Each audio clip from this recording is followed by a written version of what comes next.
Hello everyone, welcome back to my YouTube channel eco Adda way to economics. I hope आप सब स्वस्थ होंगे, खुश होंगे।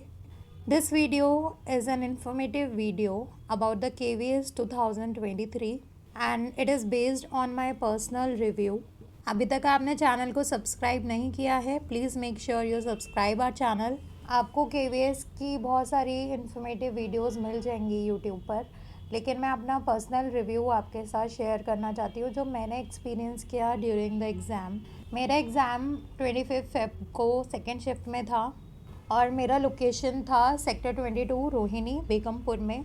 एक तो मुझे प्रॉब्लम क्या हो लगी, एक तो बहुत ज़्यादा रिमोट एरिया था जहाँ पर पहुँचने के लिए मुझे 2:30 to 3 hours लग गए अप्रॉक्स।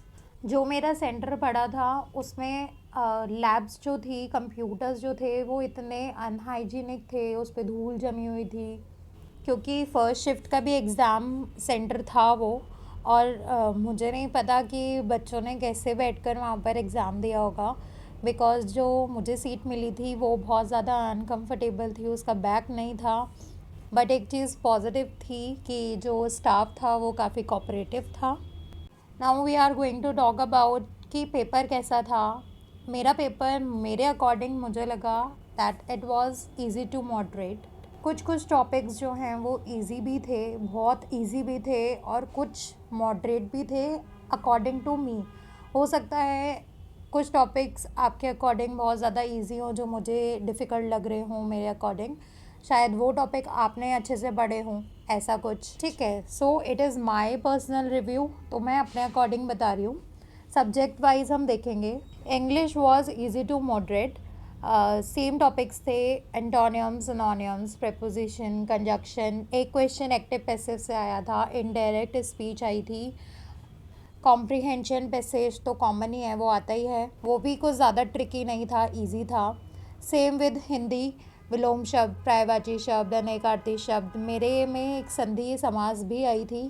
NCERT जो रेमझिम है क्लास 1 to 5, उसमें से 10 to 12 क्वेश्चन आए थे related to the authors, the characters. तो आप उसको अच्छे से पढ़िए फॉर द इंटरव्यू ऑल्सो। उसके बाद अगर मैं रीजनिंग और कंप्यूटर की बात करूँ तो वो इजी था।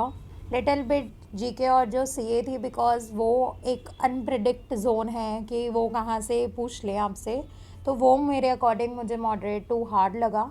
क्वेश्चंस मैंने करे हैं बिकॉज़ नेगेटिव मार्किंग नहीं थी।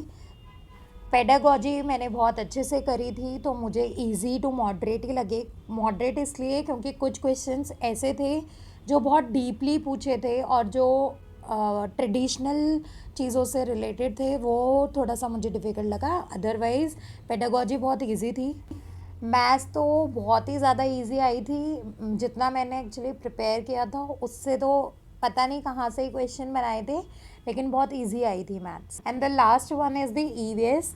EVS is moderate. आप इजी नहीं कहोगे क्योंकि मुझे ऐसा लगता है कि जो हमने प्रैक्टिस करी थी वो डायरेक्ट क्वेश्चंस की थी, जबकि क्वेश्चंस जो आए हैं वो स्टेटमेंट बेस्ड आए हैं। स्टेटमेंट बेस्ड की एक थोड़ी सी ये भी मुझे लगता है कि स्टेटमेंट क्वेश्चंस को रीड करने के लिए आपको टाइम लगता है, और टाइम की शॉर्टेज होती है हमारे पास एग्ज़ाम में। सो वो थोड़ा मॉडरेट था। स्टेटमेंट क्वेश्चंस को पढ़ने में टाइम लगा, जेन्युइनली टाइम लगा, इसलिए मेरे अकॉर्डिंग ईवीएस वाज मॉडरेट। बाकी ओवरऑल पेपर अच्छा था। आप ऐसा नहीं कह सकते हो बहुत ही इजी लेवल दिया था या बहुत ही ज़्यादा हार्ड दिया था। कमेंट डाउन कि आपका पेपर कैसा हुआ था। ये वीडियो चैनल पर 11 मार्च को अपलोड होगी और तब तक आप सब ने अपने आंसर की से रिस्पॉन्स की मैच कर ली होगी। कुछ प्रॉब्लम्स है जो मैं भी फेस कर रही हूँ और आप लोगों ने भी फेस करी होगी। फर्स्टली कुछ आंसर्स की में ड्रॉप ऑप्शन दिखा रहा है, जो कि पता नहीं मार्क्स मिलेंगे या नहीं मिलेंगे। सेकेंड इज़ द सब बच्चों ने जब अटेम्प्ट किया है तो पता नहीं क्यों वो नॉट अटेम्प्टेड दिखा रहा है कुछ क्वेश्चंस में। थर्डली जो आंसर की है उसमें बहुत सारे आंसर्स जो हैं वो रॉन्ग्ड हैं, क्योंकि मैंने खुद जीके के जो क्वेश्चंस थे वो गूगल करके देखे हैं और जो मैंने आंसर टिक करे हैं वो आंसर सही हैं गूगल पर, जबकि आंसर की जो है उसमें गलत दिए हुए हैं। फोर्थ प्रॉब्लम ये है कि अगर हम किसी क्वेश्चन को चैलेंज भी करना चाहें तो उसके लिए पर क्वेश्चन के लिए आपको 1000 रुपीज़ पे करने हैं, तो कहाँ से ही इतना कोई स्टूडेंट करेगा।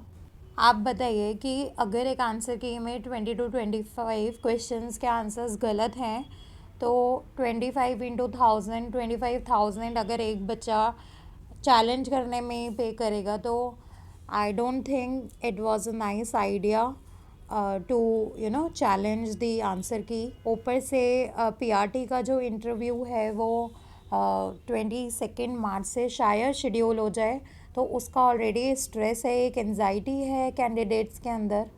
कमेंट डाउन कि आपकी इस बारे में क्या राय है। आपको भी आंसर की में कुछ आंसर्स जो हैं वो गलत दिख रहे हैं, अपनी जो रिस्पॉन्स की है उसके अकॉर्डिंग आप क्या एक्शन ले रहे हो, प्लीज़ कमेंट डाउन। पता नहीं रिवाइज्ड आंसर की कब तक आएगी, लेकिन हम उसके पीछे टाइम वेस्ट नहीं कर सकते हैं। एक पॉजिटिव नोट पर हम इस वीडियो को ख़त्म करते हैं। Prepare your self for an interview, चाहे आप पीआरटी हूँ, पीजीटी हूँ, टीजीटी हूँ। अपने अंदर एक होप रखिए कि आपको इंटरव्यू के लिए कॉल आएगा एंड वो आपका लास्ट मौका है। So all the best to all the candidates. Okay, so इस वीडियो में इतना ही। Thank you so much for supporting our channel, and don't forget to like, share and subscribe to our channel. Thank you.